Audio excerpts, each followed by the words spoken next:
तो चलिए आगे चलते हैं दोस्तों और देखते हैं इस आर्टिकल को जो कि भारत की राजनीतिक स्थिति को बताता है। पार्टिकुलरली यहाँ पर हम बीजेपी के संदर्भ में बात करने वाले हैं। इस आर्टिकल में कांग्रेस की लीडर के द्वारा बीजेपी को घेरने का प्रयास किया जा रहा है। कुल मिलाकर के बीजेपी की जो पॉलिसीज़ रही हैं अभी तक किस प्रकार की रही हैं, लोग कितने खुश हैं, लोग ने वोट क्यों दिया है बीजेपी को, इन सारी बातों की यहाँ पर चर्चा करी जाती है। तो इसी से रिलेटेड ये आर्टिकल है, इसका डिस्कशन यहाँ पर हम करने वाले हैं। सबसे पहले तो देखिए, हाल फिलहाल में देखा जाए लोकसभा के चुनाव कंडक्ट कराए गए और इस बार फिर से बीजेपी जीत गई है और प्रधानमंत्री बन गए हैं नरेंद्र मोदी। हाल फिलहाल में जब दोनों सदनों की बैठक बुलाई गई थी तो राष्ट्रपति के द्वारा इमरजेंसी का जिक्र किया गया है। जो आपातकाल की घोषणा करी गई थी इंदिरा गांधी की तरफ से, उसकी आलोचना करी जाती है। उसी के बदले में आप ये कह सकते हैं कि कांग्रेस की तरफ से, सोनिया गांधी की तरफ से ये आर्टिकल लिखा गया है। उन्होंने बीजेपी को घेरने की कोशिश करी है, आईना दिखाने की कोशिश करी है कि ऐसा नहीं है कि केवल कांग्रेस के समय में संविधान का उल्लंघन हुआ है, आपके समय में भी कम चीज़ों को नहीं दबाया गया है। इसके ऊपर यहाँ पर हम फोकस करने वाले हैं। हाल फिलहाल में देखिए 250 शब्दों में जो हमको आंसर राइटिंग करना है उसकी लाइनें कुछ इस प्रकार से होने वाली हैं। There is no evidence that prime minister has come to term with the electoral outcome और has reflected on the message send to him by voter.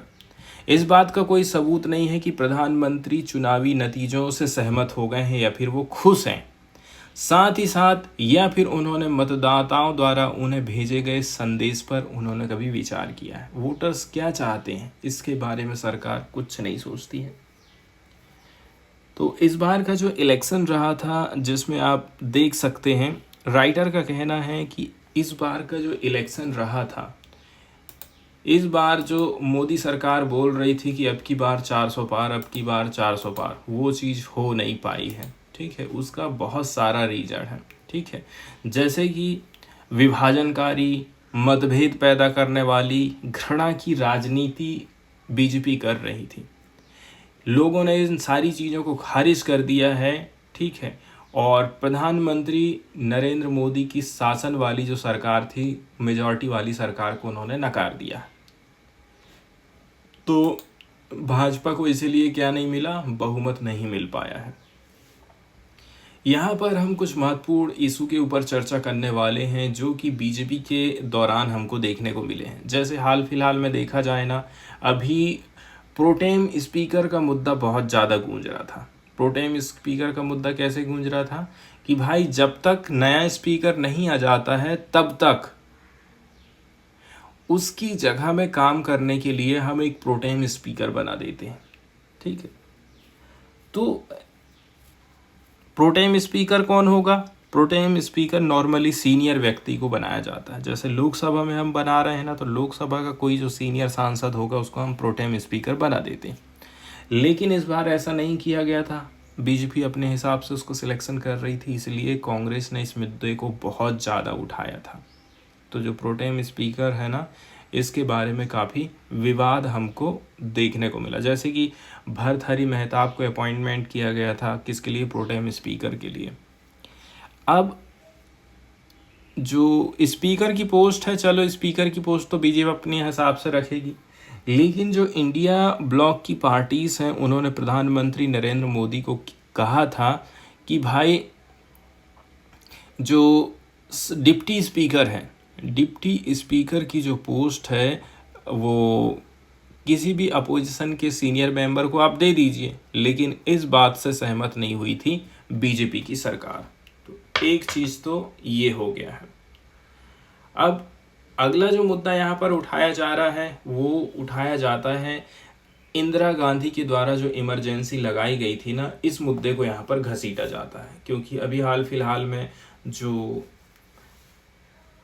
संसद को आहूत किया गया था उसमें राष्ट्रपति के द्वारा इमरजेंसी का जिक्र किया गया था। देखिए, राष्ट्रपति जो भाषण देती है ना, वो उनका कोई खुद का भाषण नहीं रहता है। ये आप समझ लीजिए कि पीछे से प्रधानमंत्री नरेंद्र मोदी बोल रहे हैं।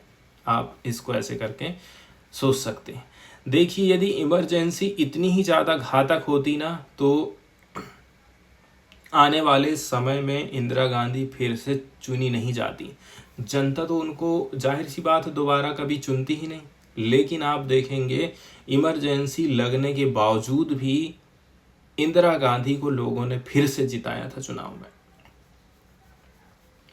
अब अगला जो मुद्दा उठाया जा रहा है वो है कि भाई, एक साथ में आप देखेंगे 146 जो एमएलए हैं, 146 मेंबर ऑफ पार्लियामेंट का को आपने सस्पेंड कर दिया था, सस्पेंशन कर दिया था। ये लोग क्या, किस चीज़ की डिमांड कर रहे थे? पार्लियामेंट में जो हमला हुआ था ना, उसकी जांच की ये लोग डिमांड कर रहे थे। बदले में क्या मिला? इनको सस्पेंड कर दिया गया। और किसके द्वारा? ओम बिरला के द्वारा। इस प्रकार से संविधान का यहाँ पर उल्लंघन होता है, बोला जा रहा है।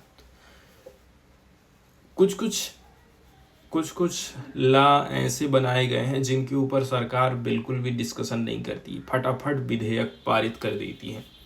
तो जो कंट्रोवर्शियल इशूज होते हैं उनको कमेटी बना करके उनकी जांच पड़ताल कराई जानी चाहिए, लीगल एक्सपर्ट लोगों से सलाह ली जानी चाहिए।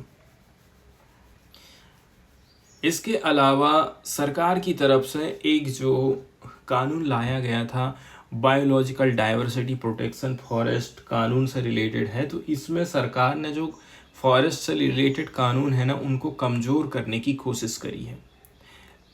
ये मुद्दा भी बहुत ज़ोर शोर से गूंजा था, कहाँ पर? पार्लियामेंट में। अगली चर्चा यहाँ पर करी जाती है किस चीज़ को लेकर के? अंडमान निकोबार द्वीप समूह में सरकार अपना विकास का काम करना चाह रही है।